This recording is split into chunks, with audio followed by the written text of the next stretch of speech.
Welcome to the Founders Lab. In this series, I want to get really deep with other founders and we want to talk specifics about business. One of the challenges I have when we're interviewing someone is we stay at the shallow level. But truly to be able to help and create value, I need to go deep on specific topics. So I'm getting the best of the best founders and we're going to get and share insights that are going to be able to help you in your business. Welcome to the Founders Lab. Steve Chapman, Jacques and I.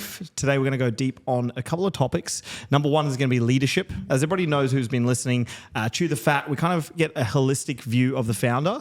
But the Founders Lab is for that person who's scaling their business and actually wants to get like tactics and nuance and picture yourselves thinking, what is it that I want to learn? That's hopefully what we're going to be sharing. So I guess where I want to start, and let's start with you, Steve, is like how do you think or how do you define a high performance culture? I think at the end of the day, it comes back to winning or losing. And for me, I would like to take the word losing out and replace with learn. And I don't think there's failures, it's just how many repetitions it takes to win. And every time you fail, you learn in a way that doesn't work. And I think Winston Churchill talks about success is going from one failure to another with no loss of enthusiasm. I love that from a culture perspective. And to be honest, I see it in my little boy when I'm like, the guy just wants to keep standing. Yes. And doesn't matter how many times he falls over, he figures it out eventually. So when I then think about teams, it's like, are we showing up to win? Part one. And then you ultimately playing a game. And you're playing a game at two levels. One is a cooperative game, which is we're all playing the same rules. Let's say we want to play chess. Like we know we can't just move a pawn from this to there or a rook from across the board randomly. Like we respect the rules, but at the exact same time, we're playing to win. Because like if I just won every time in 3 moves, you wouldn't be like, that's a bit boring. I wouldn't want to play with you anymore. And I'd move on versus, so I'm playing to win. So I'm like very competitive with you, but at the same time playing with the same rules in mind as you instead of cheating. And I think about that all the time with teams, which is we're playing to win, but also we're playing to have fun. And then we all play to continue to play. Love it. Boom. All right, try on that one, Jacko. How do you think or how do you define a high performance culture? For me, I feel like the correlation between what you do in your personal life and work life really intermesh. So for me, a high performance culture is what are you doing outside of work that can bring into work? So like the first thing that comes to mind, like what are you doing for your fitness?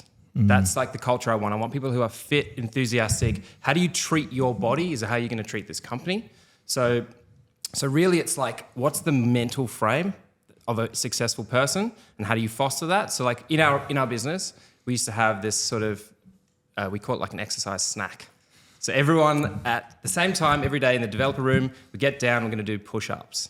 And it's like bringing that culture of like work on yourself, we're going to work on the business together, and that's how you're going to improve. I love that. So a lot of it's like bringing that personal into the work and bringing that like enthusiasm, that energy, that drive. That's how you can foster a really high-performing culture. Boom. That's good. Okay. Here's the overlay. Additionally to what you guys have suggested, I think a high performance culture for me is one that has the space for people to self-select out, and as either and the team self-selects who they want to be playing with. If 100%. That makes sense. I was going to even say that it's like it's not for everyone. That's right. That's exactly right. So some of the things you put out there and you talk about high performance culture and people like get rubbed wrong way. It's like the reality is there's a finite number of businesses who play in that level and a finite number of people who play at that level, and it's actually for a lot less people than it is for the masses. Yeah. And the people who want to play in that game and play in that space and want to be pushed and don't want to get the text on Saturday at 10 a.m. like, oh, I've got this idea, and the ones that go like, oh, don't text me on the weekend. Yeah. It's not for you. That's 100%. Fine. Yeah. And they'll self-select out. So the culture is a place where like we all understand that we all want to push together, and that's what makes it fun. Yeah. So Steve Jobs used to have this exact thing. He used to get, after rounds and rounds of interviews, he'd bring you to his like core engineering team, and they would almost be self-policing. So like, are you good enough to play in this team? And he'd let them decide if that final person made it into the hire. And it was like, okay, you've gone through all the stages, but now it's like, are you good enough to play with these core members? And it's their decision at the end of the day to let you into that club. And he said once he'd built that culture, it was like self-policing. So everyone's making sure that everyone's doing their best and that no one coming in is going to like wreck that. Yeah, it's like you got to protect it. You got to be so careful of it. We used to have a culture deck where it was a 60-page document that would send to anyone before they come into the company. And it'd be one of the words was like, we're not a family. That implies unconditional love. We're more like a professional sports team. Love it. average performance is not tolerated. Yes. Exceptional performance is expected at every position. Yes. And if you're an A player and you're dealing with the C player, it's the quickest way to lose an A player. If you're a B player, you'll migrate down to C players. So very quickly you end up with a room of C players if you're tolerating it. And it's always that like you'll get what you tolerate, and you don't fall to the, you don't rise to the level of your ambitions, you fall to the level of your standards. Love that. And it's like if you've got baked in performance lines in your culture, then everyone's going to be leveling up all the time. That's a really interesting segue, and I actually want to get kind of deep on this performance, the culture deck, because I think that's a tactical takeaway for someone. The question I have is around cultivating it. Talk to me, what work? Because 60 pages, it's a few pages, Steve. Yeah, it's a slide deck. You know, bring me out some of the key pieces of gold that were in that you think helped. Slide deck is not everything, but it certainly helped set that standard. Bring me some. What was it? And to be fair, like I borrowed the idea from Netflix. They do a culture deck as well. Sick. And I looked through that, and there was some stuff that resonated with me. But I think for me, there's an amazing book on it, which is it's culture's not what you say, but what you do. And even more recently with hiring, we're kind of starting it again with all the learnings from my previous life. It's like, what are we actually doing today? What are we saying today? What are ultimately the values that are guiding our behavior? And we're saying this or that. What framework are we looking at to make that decision? So I think for me, it's like documenting what you and how you operate already. It's not trying to be too imaginative around some perfect culture that doesn't exist. It's like, no, like actually, how do we capture the very best of us that we already do and believe by today that then feels super authentic to live? And to your point, I think around personal, this is probably for me the biggest factor as well. Like we're the entrepreneur and the founder, and like the culture's set at the top. And if we're not living our values and we're not clear on our values, then how do you think the next employee is going to be clear on the values? So for me, I've got this ring here, which actually is my personal value set.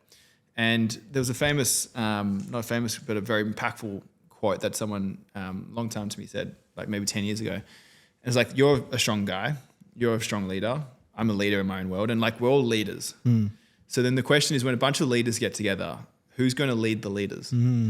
And it's a tough one to answer. And it's like, how do you formulate an opinion? And the answer that I came away with was those that understand their value set through and through and are willing to stick to it even though the world is burning are with the ones that truly lead. And it's like, if this is a non-negotiable, I'm not going to budge on this. And everyone else around the table is like, no, I'm actually going to budge on it. Then they're going to follow to ultimately the strongest from the value set perspective. I like that. Yeah, that's good. I really like that. I think that's it's fine when things are going good, but when things are going wrong, those 100%. value sets become really important, especially when money gets involved and people's like, this is a way we can make money. It's like, actually, that's against my 100%. values. I don't actually believe that that's the right way to make money. And it's really hard when it's commercial and you've got a board or you've got people that are chipping in and say, this is the easy way, we're going to get a big payday. And you've got to be like, no, 100%. that's not what this business stands for. It's really actually hard to put Yeah, your you're foot down. saying no to money, you're saying no to talent, Yeah. you're saying no to businesses and opportunities and sales, product development. Like there's a great example from Whoop where you guys wear Whoop? Yep. Yeah. Boom, shout out. I usually have Whoop as well. And you listen to the founder of him talk about like, why do you not have a screen? Yes. And he's just like, Yes. well, as soon as I add a screen to it, then I'm like got to add a clock, and got then it's got notifications. notifications, and then suddenly I'm a smartwatch company. Yes. And I'm now subpar at 5 or 10 different things, and I don't want to be a smartwatch company. I want to be the world's best activity tracker. And it's like, I don't need to, and like how many times would smart, really intelligent people be convincing this dude to make a fucking screen? Yes. And he, over the 10 years, has stuck to his guns of his values of going, what's the actual mission? And let's say no to the things that don't align to that. Yeah. Love that. Anything you want to add there, Jacques, from cultivating that high performance culture? So I think the biggest one for me is like in the beginning of a business, you're going to get shit. People are going to come in because they're there right now and they might be part of the team. It's getting the over servicing the high performers with your attention and the effort and the energy, and really like shining a light on that. And then the ones that don't make it, it's turning them over as quickly as possible. As bad as that sounds, you kind of want to clear out the dead weed and keep putting that light on the high performers as much as you can. And that's actually easier said than done. 100%. Because a lot of the times once you get bigger, there's a lot of politics that starts playing into your business, and you're doing things and it's like, I know this isn't the right thing. This person's not the right thing for my business. They might tick 8 out of 10 boxes, but these 2 are like non-negotiables for us. you kind of need to say, okay, cut that out. That's the scariest part. That's the hardest part. It's the hardest conversation to have. It's easy to hire someone, everything's going good, but when something's not 100%, you can feel it.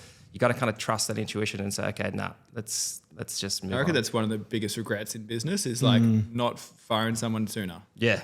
It's one of those things you always delay, and then every time you do it, you're like, I wish I did that months earlier. Yes. Yes. Yeah. I'm going to add something here with regards to cultivating high performance culture. I think lots of people talk about it, and then there's certain signals within their business that don't align. And like one I'm going to go with is a bit rogue and random, but I've seen it so many times, time and time again these days, which is like fast growing tech company want the best salespeople, want the best this, and in their fridge at lunchtime is donuts, either they have fish and chips for lunch, and like all these things that are like really, when you think about it, like contradictory to high performance. So like, let's say you've got the right people in the right roles sitting in the, in the right chairs. And at lunchtime, when they've been working only for 4 or 5 hours, you're feeding them with shit that's going to have this huge glucose crash, and all of a sudden they're like, ugh, or like, like for Jacques and I in this next business, and it's like, it's going to weird some people out. It's like, we're not going to do Friday drinks. And because like, hey, like from a values perspective, like we know you're not going to get the best performance. So like by encouraging, being the leaders and then going like, hey, we're all going to be drinking and having alcohol together on a Friday.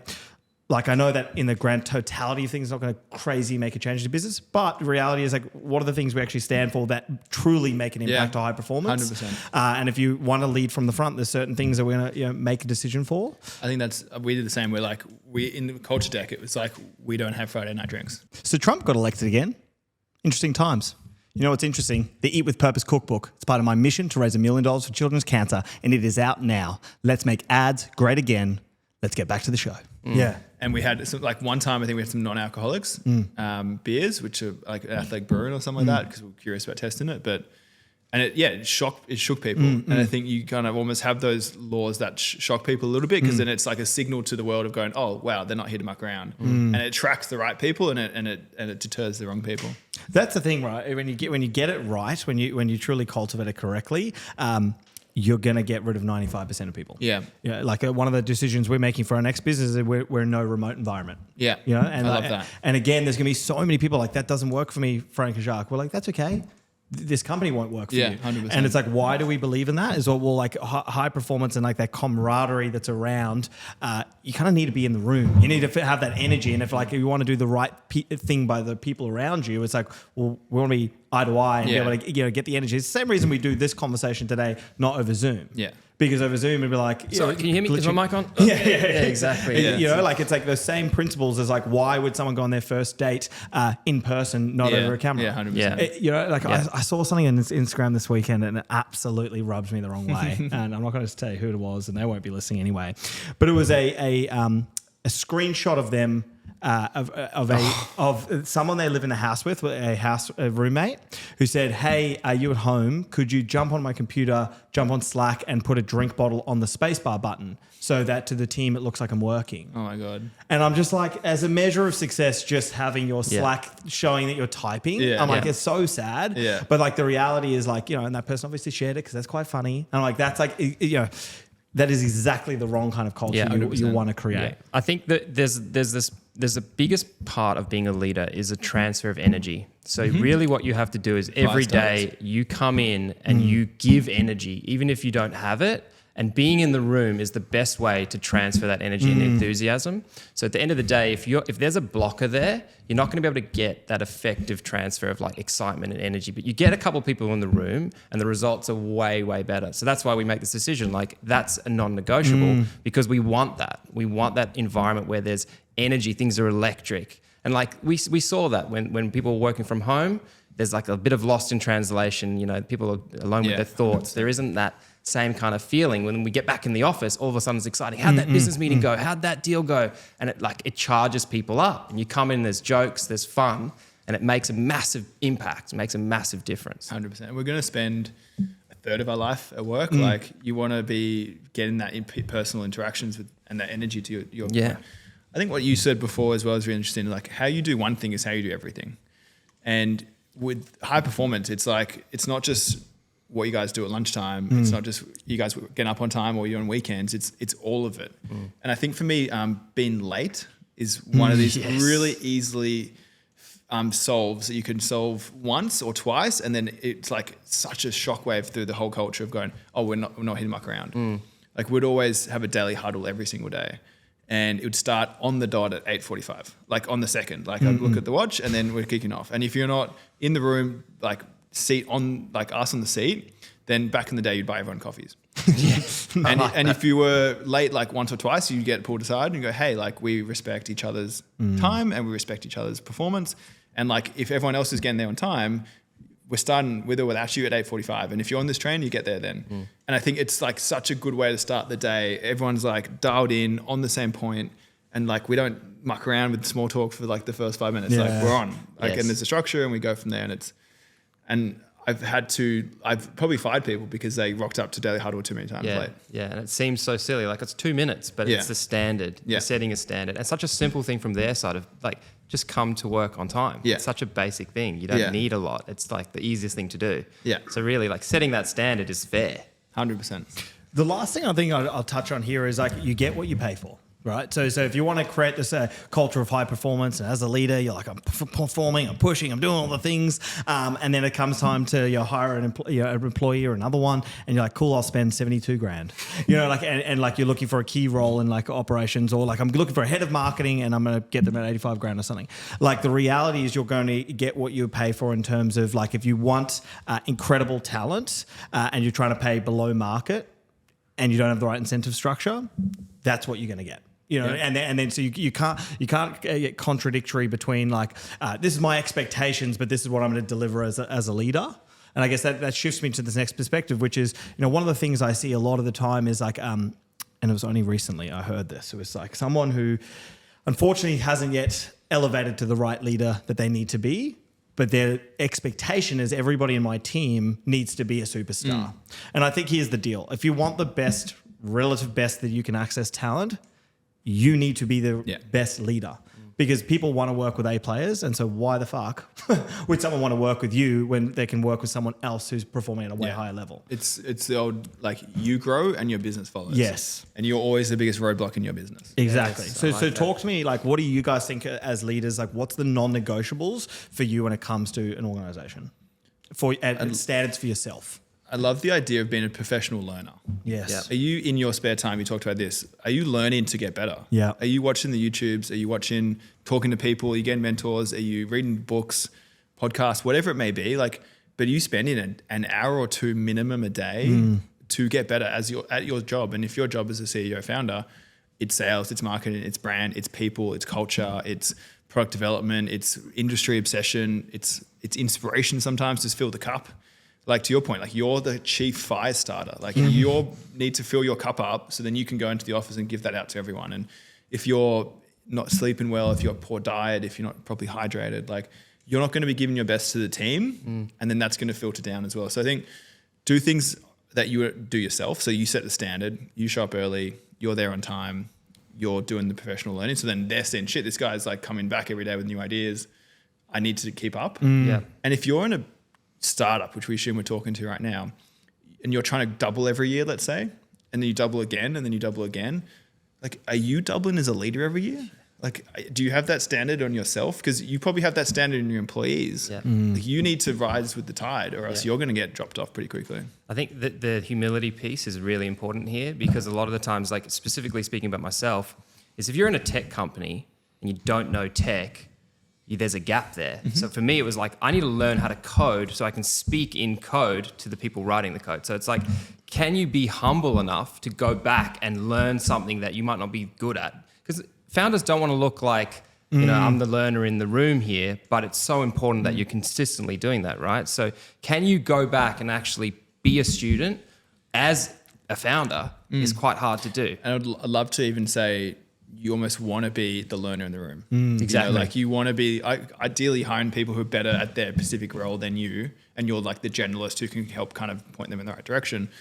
But ideally, like I'm like, hey, tell me what like the best content creation tips are. Or, hey, like tell me about how you're structuring this code base over here versus over there. And you're like, you're getting the like brightest minds to almost teach you. One, it solidifies their knowledge. Two, you're leveling up. And then you're showing them as well, like you're not thinking you're better than them, and you're actually like you're putting them on a pedestal.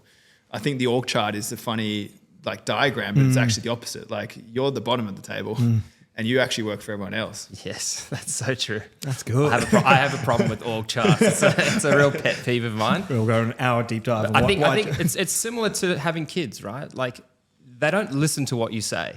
They do what you do. So if you're telling your kids eat healthy, but you're eating burgers and chips, 100%. they're not going to eat healthy. But if you're there every single day doing the things that you say you're going to do, and you're actually showing them, like I get in early. I spend this time learning. I'm doing a course on how to code, but you know what I mean? Like I'm learning as I'm doing. People will see that, and then they'll start to it rubs off on them, and then they're adopting that mind frame. It has such a bigger impact than just telling people do this, do this, do this.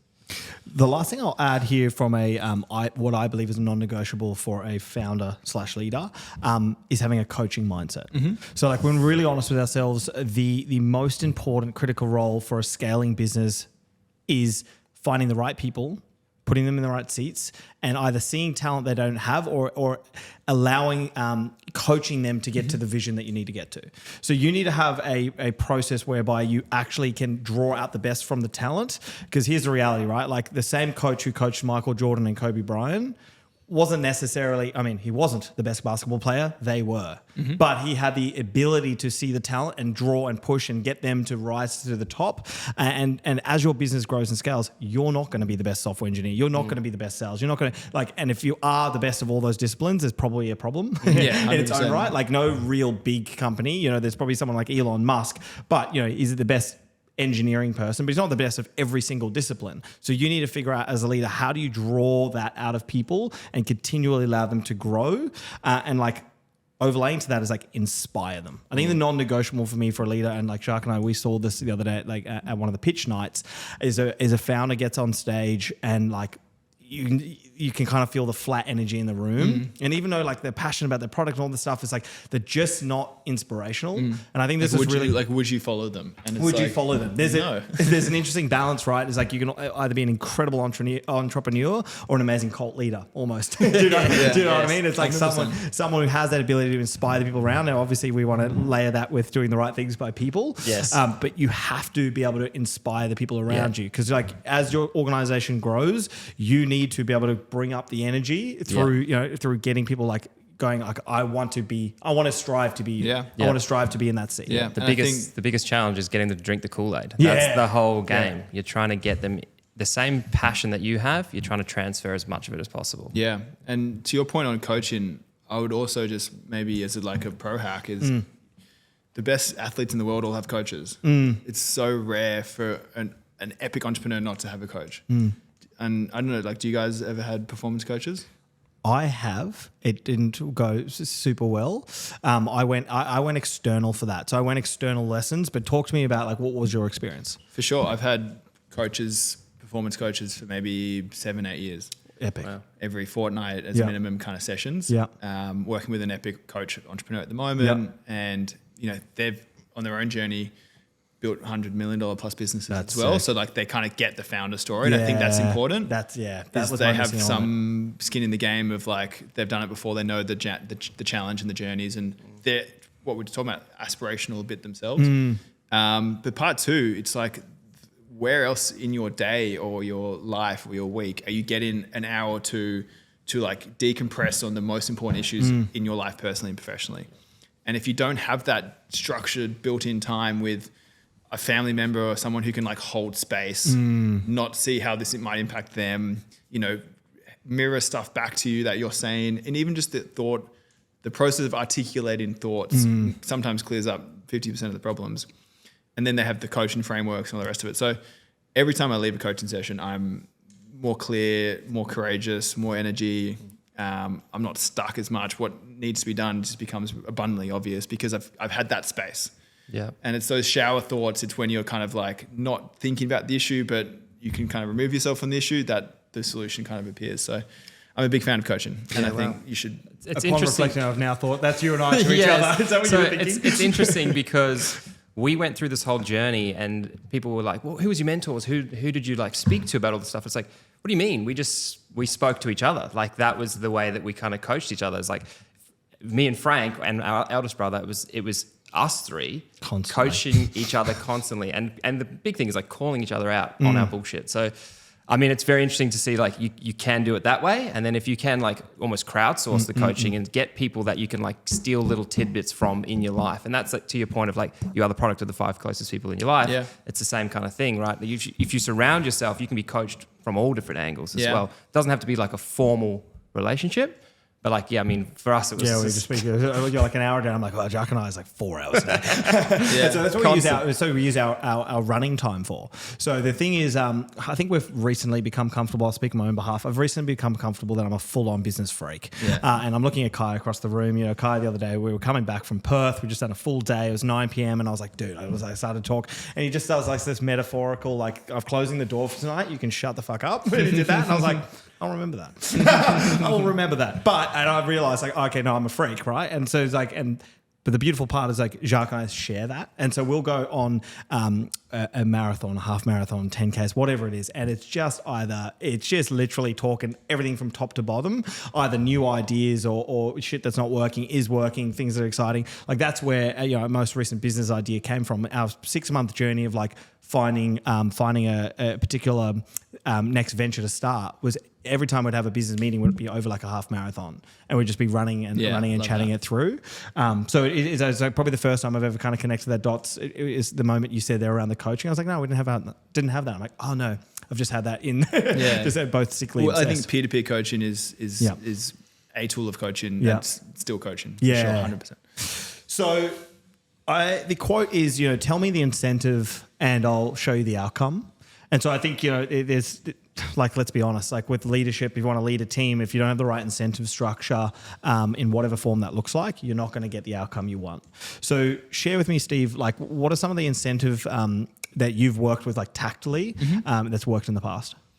Yeah, well, we talked about a little bit on Chew the Fat where, we've got not I pay you a bunch of money to promote my product. It's going, hey, here's a piece of the pie, skin in the game, like ownership perspective of the company. And then if you win, I win. If I win, you win. And then it's not like how many posts do we get this month or, what's the right caption or whatever. It's just like whatever's going to help grow both of our shareholder value. And I think at the bottom line incentive across employees, suppliers, teams, as much as you can align that, I think personally the better. Do you want to get shredded, rich, and perform at the highest level?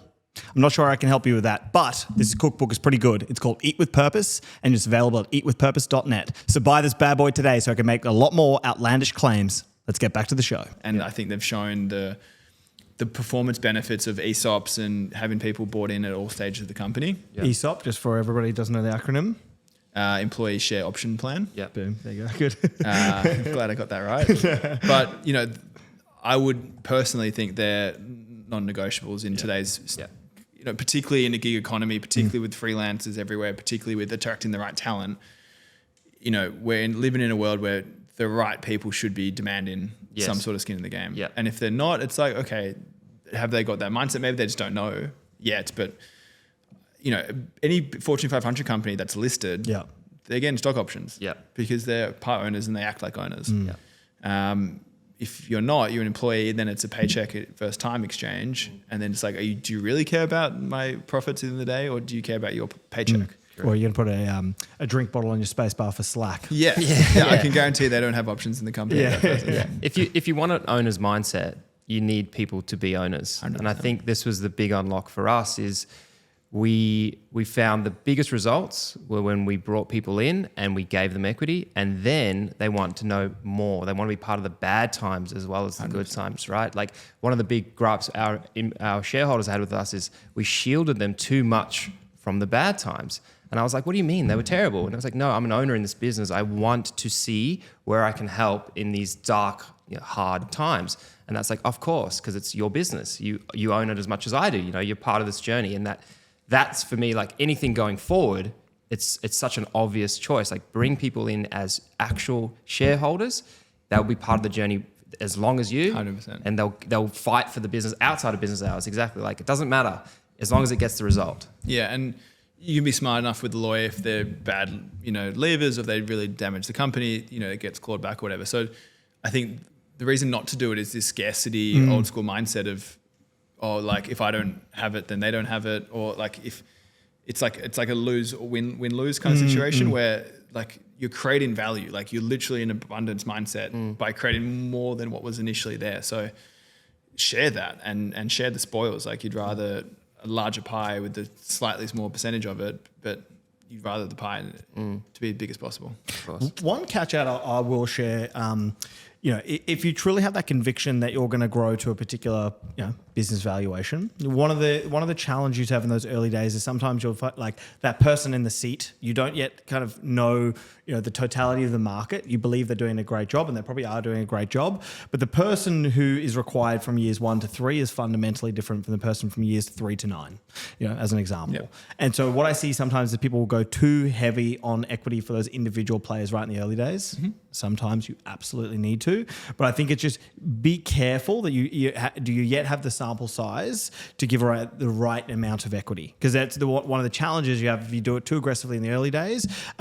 You will inevitably hit that roadblock, and then the person that you need in years 4 to 5 to really get you scale, you no longer have the equity to do. So there's a bit of a caveat. The last thing I'd share with incentives is not always monetary related, in my opinion. 100%. So I think it's like finding out what is important to that individual. What is their why? My classic story I always love to share is like there was someone in the organization who wanted to be a marriage celebrant.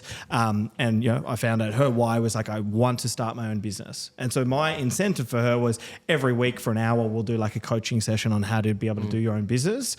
And that was the thing that got her fired up. So like find out the individual. Sometimes it's not always, I think often like we entrepreneurs think about things in dollars and cents. And so therefore we're like, well, just throw like money at the problem and they'll be stoked. And like the reality is everybody has a different driver. So find out theirs, and then how can you incentivize them? Because we also don't all have lots of money in those scaling up stages. Yeah, 100%. And it could be they get a gym membership. Yes. It could be they get, to your point, like a charity day off to go support a cause, or it could be they want to be famous. Or cool, like how do you get them status, or how do you help them develop their own skills in their role that can then help outside their role?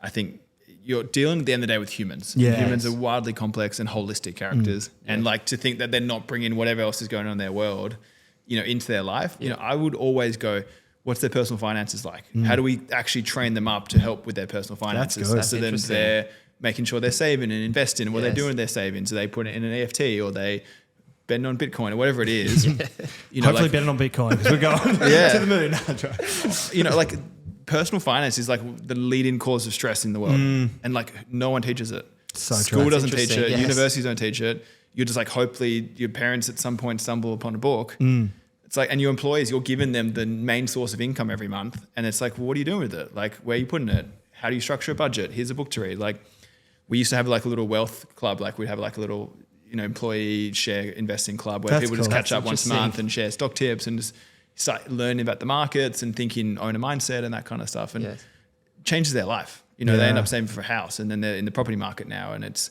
like, how do you make the salary that you give them be worth way more from the investment mindset? That's cool. I like that. I'm going to copy that.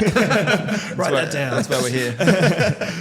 Last piece of the puzzle, right? And I think this comes back to, as I heard that, what are your personal finances? There's someone else like, oh, that's disgusting, Steve. You don't get to know about mine. It's like, well, it's the whole point. We're trying to attract the right people. Yeah. Who you see like, oh shit, that's amazing. Like you're helping me. So talk to me, like, how do you think about attracting talent? I think we've talked a lot about retaining through these different standards. Last piece is like really the attraction piece. How do you attract the right people in the roles?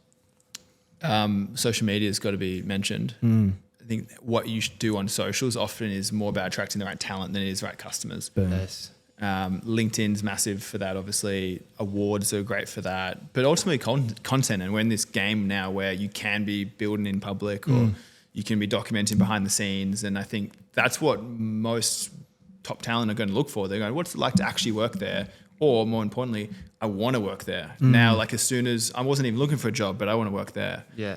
And I'd always have a backlog of people. I think first who, then what is a great Jim Collins, good to great kind of quote where talent bench. Love that. Yes. Whenever find the right person, hire them. And Rockefeller did this famously. Like they're an A player.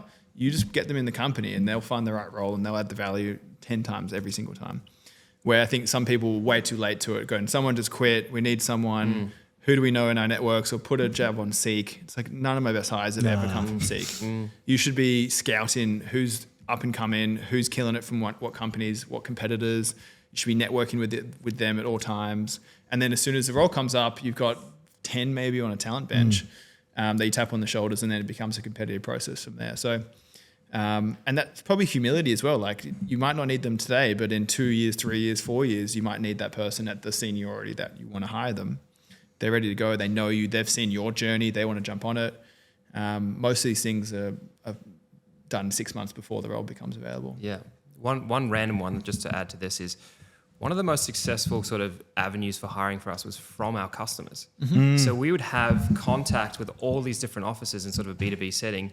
And it was through that contact, people were like, you guys seem like a really good place to work. I'm going to quit here and come work for you. 100%. So like a lot of that was just like, what are you actually putting out as the vibe of your business, right? Like it's even in the dealing with your customers, you are recruiting. So it's like everything is recruiting. 100%. It's like, it's the whole business is recruiting. That looks like a fun place to work, is a good place to start. And they'll come to you. It's like, and social media, massive call out, because that's like, again, all that attraction. They go, oh, that looks like a cool dude to work for. Yeah. And it's from your socials. So 100%.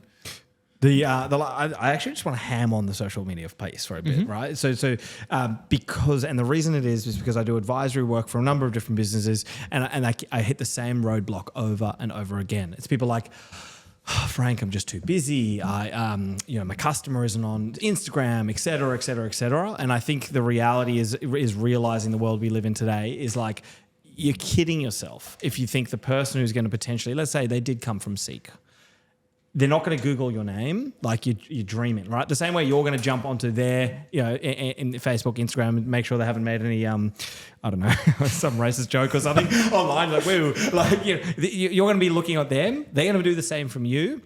And it bridges the gap a lot, because if you're putting out like the authentic version of yourself, like this is who I am, we're talking about, we don't drink, we're doing running and stuff like that. It's not going to be a shock when they come there and be like, oh, what do you mean? I thought we got absolutely fuck-eyed on a Friday. And you're like, what? Do you know what I mean? Like, so like being authentic, you're going to attract the people that like are attracted to that. 100%. It's only in this last week, Jacques and I, we haven't put out, we're looking for hires or anything like that. We've had 5 people reach out independently, one this morning.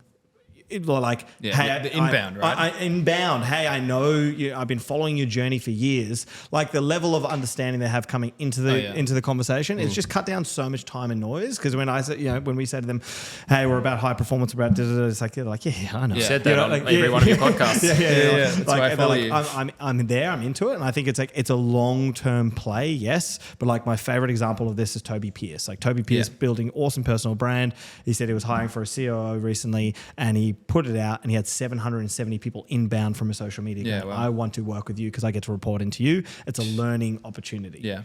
And like, if you're a founder in today's age and you're on private on Instagram, if you're not posting on LinkedIn, or at least have a LinkedIn presence, you're doing yourself an incredible disservice. Crazy, dude. People need to see what they're getting in for. Like, you're going to work for this person. You're going to be spending 8 hours a day with this person. Like, you more than dating them. Like, literally. You need to know what you're getting into, and like you're either super excited by that and you're running towards it, and then price doesn't become a massive discussion as well. It's like ideally you want to be paying market, if not above.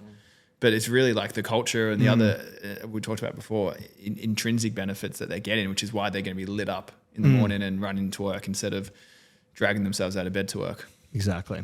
And the last thing would be realize that everything you do outside of social media is a personal brand opportunity. You are either building or ruining your personal brand in the physical. And what I mean by that is how you treat your team members day to day, how you are in public, how you are with customers. To Jacques' point there is like we have people coming inbound because they got a sense for us. If you treat your team members like shit and then it's time to go out and put out for Seek, like realizing like you're not doing the right signals to treat and attract people. So by doing what you say you're going to do, inevitably people are going to be like talking about, the business at the barbecue and be like, oh, you've got to come and work here. 100%. And some of our best team members were like that. We had one Daryl who came and inevitably became a 5% shareholder of our business. It was at a wedding. Then I was talking to him. He's like, oh, I heard people working there. They're like loving it. And he came, he was a landscaper and ended up becoming our head of product. So that's like every one of these interactions is going to either be building. I would say ruining. people are one of your key sources. Yeah. 100%. Yeah. Look after them. They'll tell 5 friends. Boom. Love it. Boys, good topic. Let's riff on the next one. Welcome to the Founders Lab. Let's go.